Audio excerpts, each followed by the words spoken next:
Алда ораза айы келе жатыр. Ораза айында ауызашарға ерекше тағам жасағыңыз келеді. Ендеше міндетті түрде осы тамақты жасап көріңіздер. Өйткені бұл тамақтың ерекшелігі өте оңай әрі қолжетімді, ең бастысы өте дәмді. Алдымен суымызды қайнатып, үстіне күрішімізді саламыз. Орташа отта қайнатып, су тартылғанға дейін қайнатамыз.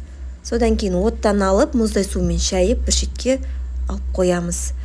Сол арада табамызға осындай 2 ас қасық сұйық майымызды құйып, үстінен кубиктап турап жуамызды, пиязымызды қуырып аламыз. Содан кейін пиязымыз қуырылғанға дейін сәбізімізді үкіштен өткіземіз.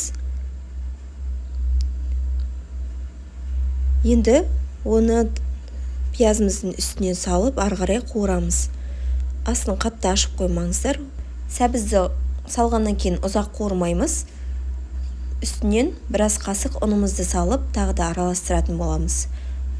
Ұнымыз әбден сәбізбен пиязға араласу керек. Үстінен томат пастасын саламыз. Және 1 шай қасық тұз, 1 шай қасық қант салып, үстінен дәмдеуіштер қоссаңыздар болады. Енді жақсылап араластырамыз. Содан кейін үстінен 1 литр суымызды құямыз. Енді оны қайнауға қалдырамыз. Осылай қайнағаннан кейін бұрқылдап астын сөндіріп қоямыз. Енді ет тартқыштан мен етті тартып дайындап қойдым. Үстінен тұз, бұрыш, қалған дәмдеуіштеріңізді қоссаңыздар болады.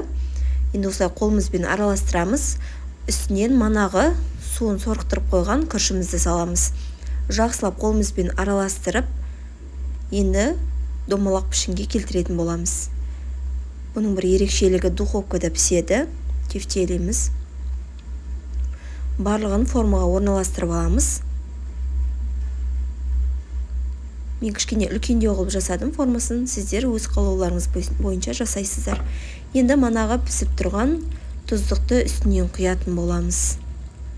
Енді духовкаға жібереміз. Қызып тұрған пешімізге салып, осылай беті қызарып піскенге дейін қалдырамыз. Менде артық фарш қалып қойды, соны мен котлет қылып пісіріп алдым.